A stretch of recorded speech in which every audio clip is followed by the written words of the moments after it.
Honestly, I am starting to get frustrated with my crow's feet area right by my eyes, and done some research, and I know that prevention is going to be my biggest help. So if I can get it addressed early on before it becomes a big issue, then I'd like to do that. Botox is botulism toxin. It's a specific kind, and what it does is it inhibits the transmission from nerves to muscles at the foot plate, the point front where the nerve connects to the muscle.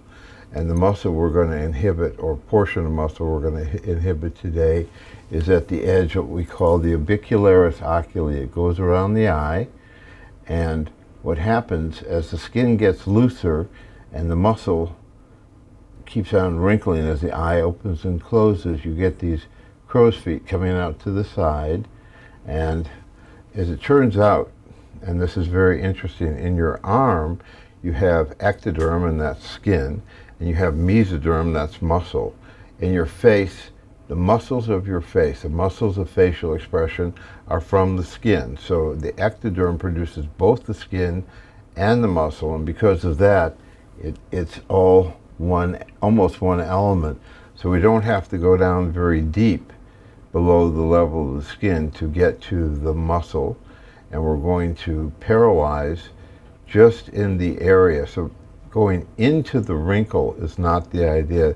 The idea is going around the wrinkle, because it's the contraction that creates the wrinkles. The wrinkle is the effect, and the contraction is from above and below, and we're going to paralyze that with a little bit of botulism toxin in the form of Botox, which we have an example right here. Here we are, ready to inject a little Botox. And so, first of all, let me show you what we have here. We have bacteriostatic normal saline, or saline, which is what we reconstitute the Botox with. Here's a small half vial of Botox, and we take a 3 cc syringe and we put a 21 gauge needle on it. The big needle is for the bottle and not for you. Okay, good. And it's not always possible to watch the injector reconstitute the Botox, but whenever possible, do that, then you know it's really fresh. Now that it's reconstituted, we use a tuberculin syringe with a Luralock tip, and we're going to be doing the smile lines on the side of the eyes.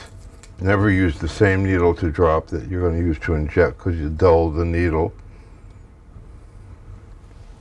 And here we go. Sterile gauze. And so we're going to smile. Big smile. I say, I'm not going to smile. You keep on stabbing me every time I smile. Just a little tiny bit below the surface.